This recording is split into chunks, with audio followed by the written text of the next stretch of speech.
नमस्कार, सुपरफास्ट छत्तीसगढ़ आप देख रहे हैं। छत्तीसगढ़ का नंबर 1 बुलेटिन और आपके साथ मैं हूं पुनीत। चलिए खबरों की करेंगे शुरुआत। सबसे पहले बात करेंगे बड़ी खबर की। बड़ी खबर कहां से? कांकेर से बड़ी खबर। आईपीएल पर सट्टेबाजी के खिलाफ कार्रवाई जारी है। सटोरियों के खिलाफ पुलिस की लगातार यह कार्रवाई चल रही है और 2 सटोरिये पुलिस ने गिरफ्तार किए हैं। 83 लाख रुपए के लेन देन का खुलासा भी हुआ है। महादेव ऐप के जरिए आईपीएल पर सट्टेबाजी का खेल लगातार चल रहा है। हालांकि पुलिस लगातार महादेव ऐप पर शिकंजा कस रही है, उससे जुड़े हुए लोगों पर शिकंजा कस रही है। दुर्ग पुलिस लगातार सक्रिय है, लेकिन उसके बावजूद कुछ खबरें लगातार सामने आ रही है। महादेव ऐप के जरिए कैसे सट्टेबाजी का खेल चल रहा है, यह भी बात सामने आई है। और आईपीएल जो चल रहा है, इस पर सट्टेबाजी चल रही है और इस पर अब कार्रवाई की गई है। और सटोरियों के खिलाफ पुलिस ने जो कार्रवाई की है, इसमें 2 सटोरिये गिरफ्तार हुए हैं और 83 लाख रुपए के लेन देन का खुलासा हुआ है, जो कि महादेव ऐप के जरिए किया गया है।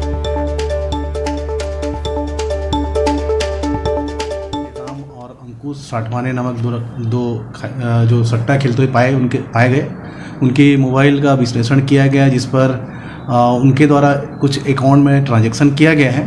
जिस ट्रांजैक्शन के आधार पर हमने उन अकाउंट धारकों का जानकारी निकाला है। जो हमें अभी जानकारी मिली है, वो बड़े खाईवाल हैं, जिनमें लगभग 83 लाख का ट्रांजैक्शन हुआ है। लगभग 96,000 की राशि उनके अकाउंट में शेष होना पाया गया था, जिसे होल्ड कराया गया है। ओंकार नेताम और अंकुश जो साठवानी, जो कांकेर के निवासी हैं, इनके खिलाफ छत्तीसगढ़ जुआ प्रतिषेध अधिनियम की धारा 5, 6, 8 के तहत मामला पंजीबद्ध किया गया है और जुडियल सेमेट में भेजा गया है। और बड़ी खबर की बात करेंगे कोंडागांव से, जहां पर बाइक की डिक्की से 1 लाख रुपए पार कर दिए गए। बैंक में पैसा जमा करने के लिए शिक्षक आए थे और उन्हीं को शिकार बना लिया गया। उनकी डिक्की से, बाइक की डिक्की में यह पैसा रखा हुआ था और उसे पार कर दिया गया। बाइक सवार नकाबपोशों ने इस पूरी वारदात को अंजाम दिया है। पैसों की चोरी इन्होंने ही वारदात अंजाम दी है। और यह सीसीटीवी फुटेज, जिसमें साफ तौर पर नजर आ रहा है कि कैसे पहले से नजर रखी गई थी और उसके बाद डिक्की से 1 लाख रुपए पार कर दिए गए। केशकाल के बस स्टैंड की यह घटना बताई जा रही है। उठाईगिरी की यह पूरी हरकत सीसीटीवी में कैद हो चुकी है। अब केशकाल पुलिस आरोपियों की तलाश में जुट गई है।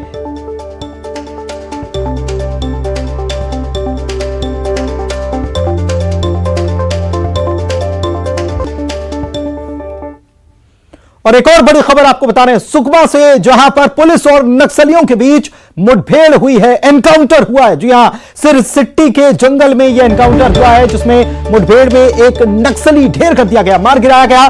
मारे गए नक्सली का शव भी बरामद कर लिया गया है। इसके अलावा घटनास्थल से विस्फोटक और वॉकी टॉकी बरामद किए गए हैं। केरलापाल थाना क्षेत्र के सिरसिट्टी का यह पूरा मामला है। एनकाउंटर खत्म हो चुका है और इस एनकाउंटर में एक नक्सली को मार गिराया गया। हमारे जवान जो हैं वो लगातार सर्चिंग अभियान चला रहे हैं और इसी दौरान एक मुठभेड़ हुई और इस मुठभेड़ में काफी सामान भी यहां पर जवानों को मिला है, जो सर्चिंग पर गए हुए थे। सिरसिट्टी का यह जंगल है, जहां पर वॉकी टॉकी और विस्फोटक सामग्री भी यहां से बरामद हुई है। एक नक्सली का शव भी बरामद कर दिया गया है।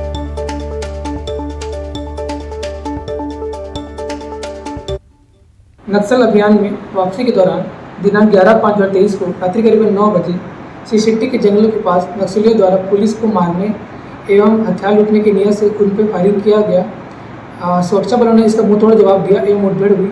मुठभेड़ उपरांत जब इलाके की गहन सर्चिंग की गई तो वहां से एक अज्ञात नक्सली का शव बरामद हुआ है। साथ ही उसके पास से एक हथियार एवं अन्य भारी मात्रा में आर्म्स एम्यूनिशन भी बरामद हुए हैं, जिसकी पहचान प्रारंभिक तौर पर अभी करवाई जा रही है। चलिए आगे बढ़ते हैं। सुकमा से बड़ी खबर की बात करते हैं। नक्सलियों पर सुरक्षा बलों ने शिकंजा कसा है।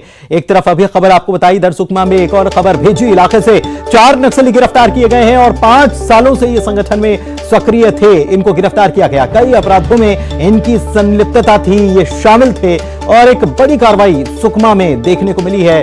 4 नक्सली भेजी इलाके से गिरफ्तार किए गए, जो 5 साल से सक्रिय रूप से नक्सली संगठन में काम कर रहे थे और कई वारदातों को अंजाम इन्होंने दिया हुआ है।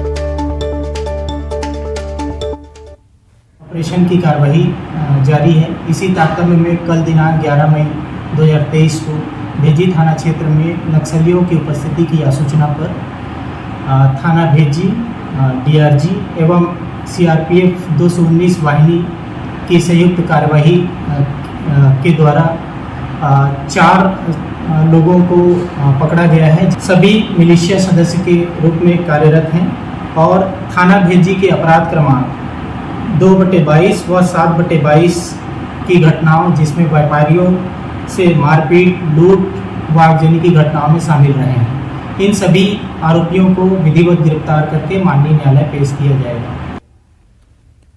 और चलिए एक और बड़ी खबर की बात करते हैं जो दुर्ग से है, जहां पर सीबीआई ने कारोबारी सुरेश कोठारी और उसके बेटे सिद्धार्थ कोठारी को गिरफ्तार कर लिया है।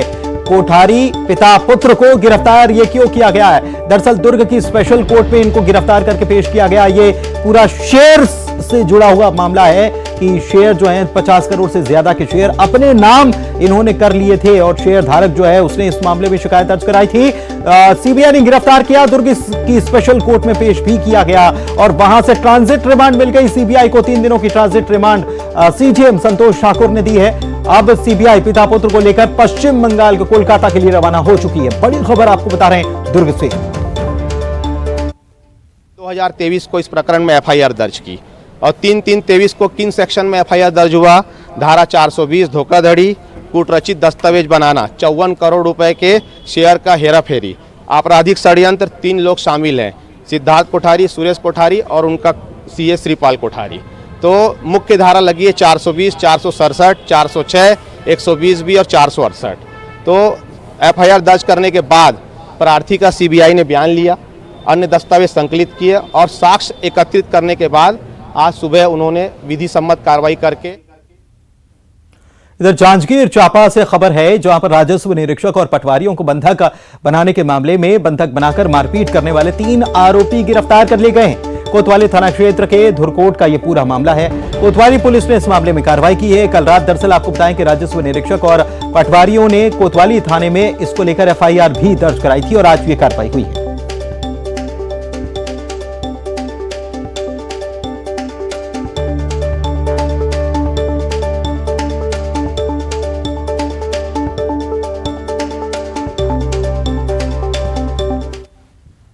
राजधानी रायपुर की बात करते हैं, जहां पर निगम ने बुलडोजर चलाने की कार्रवाई को अंजाम दिया है और अतिक्रमण के खिलाफ यह निगम ने बुलडोजर चलाया है। पार्षद पर हमले के बाद निगम की टीम एक्शन में आई है और बड़ी कार्रवाई को अंजाम दिया है। मठ पुरैना में अवैध कब्जे के खिलाफ यह पूरी कार्रवाई की गई है। अवैध बस्ती पर निगम का बुलडोजर चला है। बीजेपी पार्षद पर जानलेवा हमले के बाद यह पूरी कार्रवाई की गई है।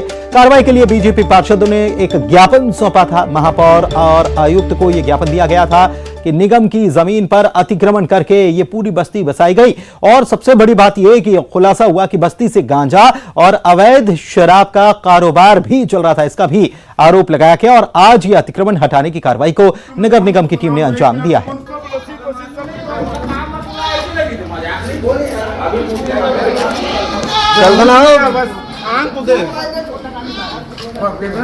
बीजेपी पार्षद धनगर पर आज असामाजिक तत्वों ने हमला किया है, जानलेवा हमला किया है और रोष देखा जा रहा है और बीजेपी के पार्षद के साथ साथ अन्य पार्षद भी काफी नाराज हैं। बताएंगे आज हमला हुआ और काफी गंभीर चोटें भी आई। सुबह जब चंद्रपाल धनगर जी अपने यहाँ पे गोडाउन में आए थे, उनका बकरी का कारोबार है। विगत 40 साल 50 साल से वो लोग बकरी का कारोबार करते हैं। सुबह 6 बजे जब वो यहाँ पे आए तो उनके जो देख रेख करने वाले लड़के उनसे पूछे तो बोले उन लोगों ने मारपीट की। किन लोगों ने बोले तो डेवार डेरा वालों ने। तो इसी वो पूछने गए कि क्यों मारपीट किया, तो उनके ऊपर भी वो लोग सब हावी हो गए और रात डंडे रापा कुदारी से उन लोगों ने उन पे मारपीट किया। इसमें कितने मकान हैं जिसको चिन्हांकित किया गया है और बिल्कुल इसे जायज नहीं कहा जा सकता कि आपराधिक तत्व है पनपे और इस तरह की चोरी प्रवृत्ति है, गांजा तस्करी कर रहे हैं लगातार। देखिए, राजधानी है, स्मार्ट सिटी है, नेशनल हाईवे के बाजू में जो शासकीय जमीन है वहाँ पर कब्जा है। यहाँ पर रहवासी लोग रहते हैं, शांतिप्रिय लोग रहते हैं और सभी लोगों से इनका व्यवहार इसी प्रकार है। आज उन्होंने पार्षद पर हमला किया। भारतीय जनता पार्टी के पार्षद चंद्रपाल धनगर के हत्या की प्रयास की, ले देके उनकी वो बच पाए हैं, अभी वो हॉस्पिटल में भर्ती हैं। बड़ी संख्या में पुलिस फोर्स बुलाया गया है और इस जो बेजा कब्जा को हटाया जा रहा है। और सबसे बड़ी बात यह है, पुलिस ने भी इस बात को प्रमाणित किया है कि यहाँ से अवैध गांजे की तस्करी, अवैध व्यापार है वो किया जा रहा था। अब इन पर कार्रवाई की जा रही है। कैमरा पर्सन राजेंद्र चौधरी के साथ इवल तिवारी, न्यूज 18 रायपुर, छत्तीसगढ़। असामाजिक तत्व यहाँ पर सक्रिय है। इनको अतिक्रमण का कई बार नोटिस दिया गया है, लेकिन ये लोग हटे नहीं हैं। निर्माण कर लिए थे, जिसको बलपूर्वक हटाया गया है। दीवार डेरा में जितने अभी यहाँ के चिन्हांकित थे उनको हटाया गया है और भी शहर में इस प्रकार के लोग अगर है तो कार्रवाई होगी और भी अन्य वार्डों में भी बिल्कुल कार्रवाई होगी। चंद्रपाल धनगर पार्षद हैं, उनके ऊपर देवार लोगों ने उन पर हमला किया और की बकरा चोरी की हमारे, उस पर हमने अपराधी रजिस्टर्ड किया है। कुछ लोगों संदिग्ध को पकड़ा भी है, लेकिन नगर निगम द्वारा हमको आदेश किया कि संबंधित जो जितने भी देवर बस्ती है वो अवैध है, तो नगर निगम के आदेश पे हम लोग को बल मांग की उसमें आए हैं और नगर निगम द्वारा अवैध अतिक्रमण को तोड़ा गया है। ये लगातार यहाँ पर अवैध कारोबार, गांजा वांजा तस्करी के भी आरोप लग रहे थे, क्या उसकी भी पुष्टि हो पा रही है? उसकी पुष्टि हुई, यही लोग काम करते थे। पूर्व इनके खिलाफ हमने कार्रवाई भी की है, गांजे में की है, NDPS में कार्रवाई की है, दारू में भी की है इनके खिलाफ।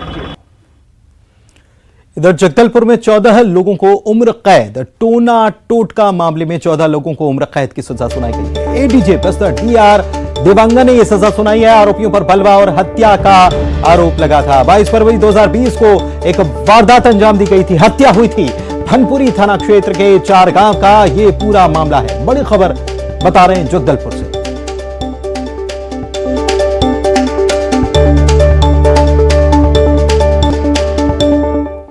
वहीं कोंडागांव से बड़ी खबर की बात करेंगे, जहां पर 20 लाख रुपए का गांजा बरामद किया गया। ट्रैक्टर के जरिए गांजे की तस्करी की जा रही थी और ट्रैक्टर में अलग अलग चैम्बर बनाकर रखे गए थे और इसी से तस्करी हो रही थी। सिटी कोतवाली पुलिस ने इस गांजे को बरामद किया है और बड़ी मात्रा में गांजा मिला है, जिसकी कीमत 20 लाख रुपए बताई जा रही है और चैम्बर अलग अलग तरीके से बनाए गए थे, जिसमें ऐसे तस्करी इस गांजे की जा रही थी। कोंडागांव से खबर आपको बता रहे हैं।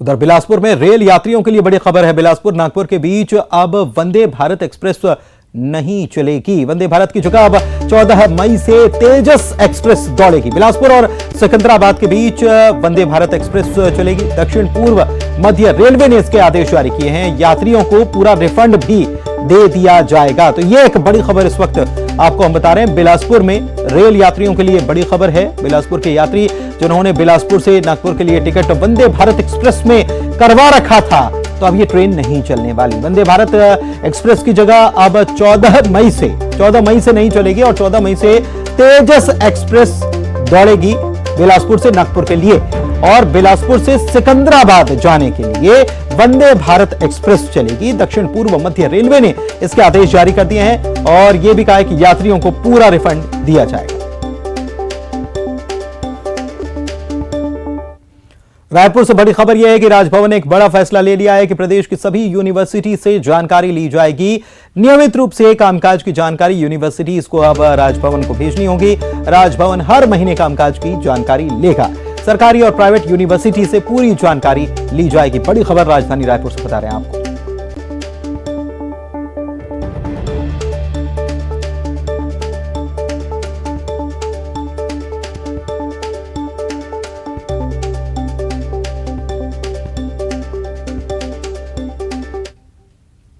सीएम भूपेश बघेल ने बिलासपुर जिले के बेलतरा विधानसभा के क्षेत्रवासियों को सौगात दी।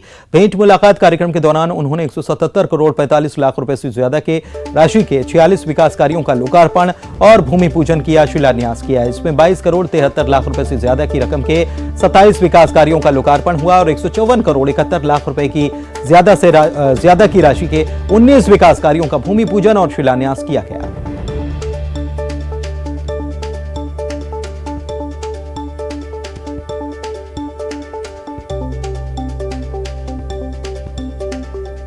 यहाँ के मजदूर, यहाँ की महिलाएं, नौजवान सभी लोग योजनाओं का लाभ उठा रहे हैं और शासकीय योजनाओं के बारे में मैंने लोगों से राय मांगी तो उन्होंने सब ने संतोष व्यक्त किया और बहुत सारी सौगातें भी यहाँ हम लोगों ने दिया है और लगातार विकास के मामले में लिफ्ट इरिगेशन जैसे उन्होंने मांगा तुरंत हम लोगों ने स्वीकृत किया। तो लगातार कोशिश यही है कि यहाँ के लोगों के जनजीवन में परिवर्तन आए और इसका लाभ सभी लोग उठा रहे हैं।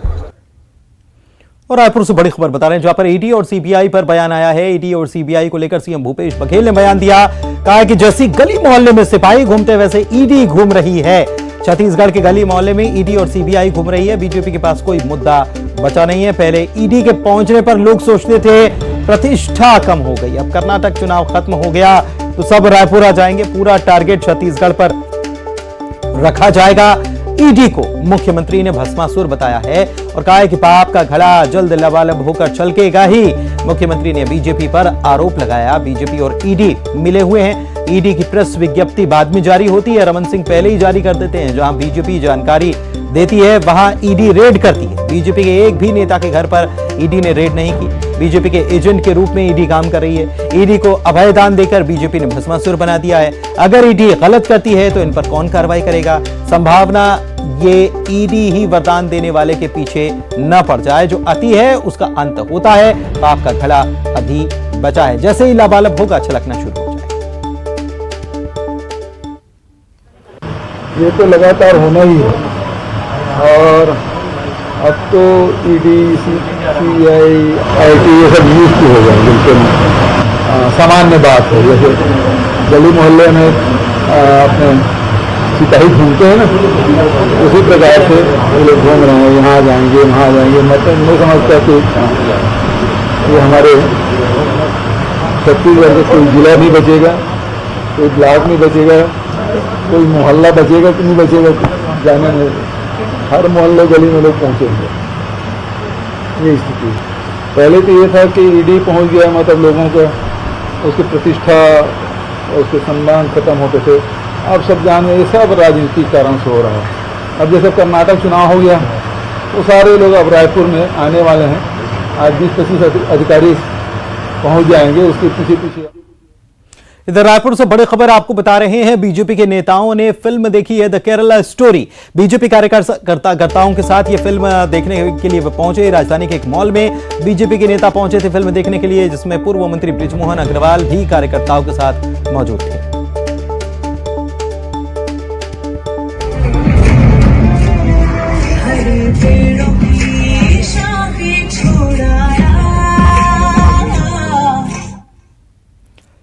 कर्नाटक विधानसभा चुनाव के नतीजों का काउंटडाउन शुरू हो चुका है। तमाम एग्जिट पोल के नतीजे त्रिशंकु विधानसभा के संकेत दे रहे हैं, लेकिन कर्नाटक चुनाव का सियासी असर सिर्फ कर्नाटक तक सीमित नहीं, बल्कि छत्तीसगढ़ समेत दूसरे चुनावी राज्यों में भी कर्नाटक की काउंटिंग के पहले राजनीतिक कलह देखने को मिल रही है। बीजेपी कांग्रेस जीत के दावे कर रही है। देखिए, कर्नाटक में निश्चित रूप से भारतीय जनता पार्टी की सरकार बनेगी। जिस प्रकार से चुनाव से पहले जो सर्वे के रिपोर्ट आ रहे थे और एग्जिट पोल का रिपोर्ट आया, वो दोनों में बड़ा अंतर है।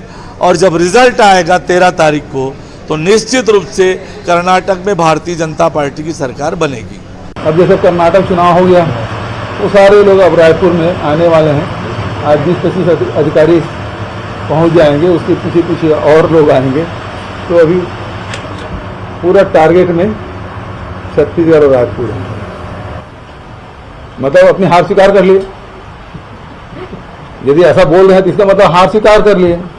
और छत्तीसगढ़ जैसे कहीं रिजल्ट आ गया तो ऑपरेशन कमल कहां से हो जाएगा? वो 14 है और कांग्रेस 71 है, क्या ऑपरेशन कर लेंगे? और इस समय कर्नाटक की जनता ने ठान लिया है वो 150 पार जाना है, समझ। और आइए अब देखते हैं 25 सेकंड में खबरें।